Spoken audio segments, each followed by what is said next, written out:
Hello friends, today I am going to talk to you about why moment of inertia is proportional to square of the radius of gyration and moment and why moment is force into length.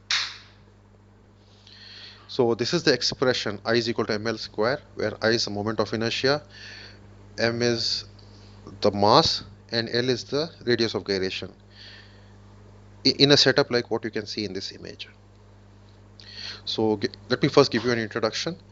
Moment of inertia refers to either mass moment of inertia or area moment of inertia, and each of which can be first moment of inertia or second moment of inertia. In this article we will be discussing about mass moment of inertia. So this is the setup.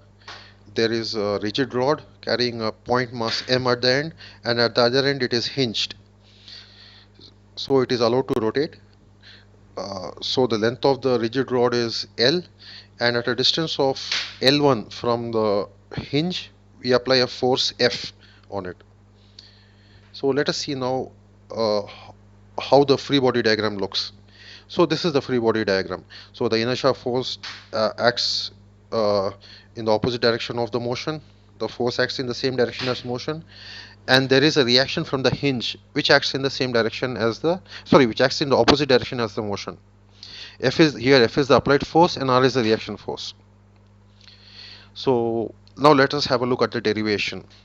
So IF is the inertia force. So inertia force into length minus force into L1 equals 0 because the system has to be in dynamic equilibrium. So from this, as you can see the derivation, acceleration is equal to force times L1 by mass times L.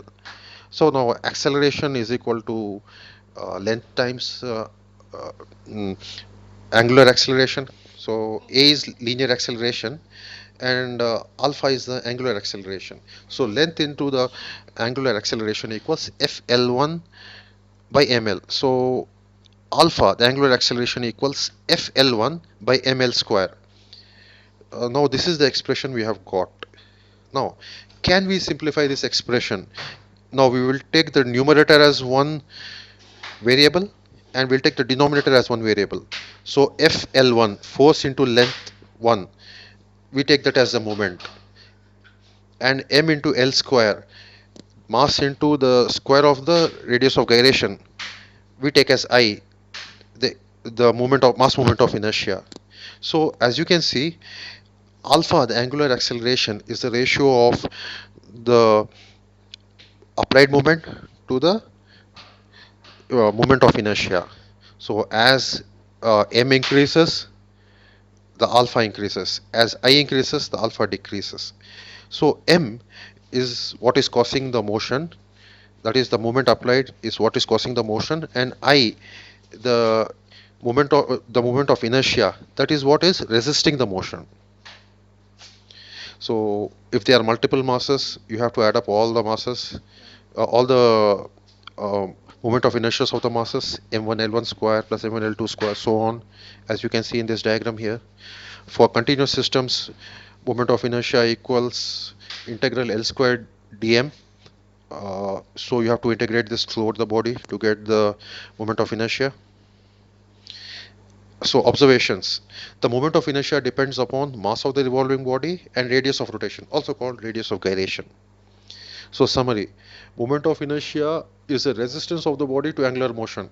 Moment is the thing that causes the rotation, angular acceleration, that is. So moment causes angular acceleration and is analogous to mass for translation, analogous to force for translation, and moment of inertia resists the angular acceleration and is analogous to mass for translation. It has to be noted that this is valid only for solids, not for fluids. Thank you, friends.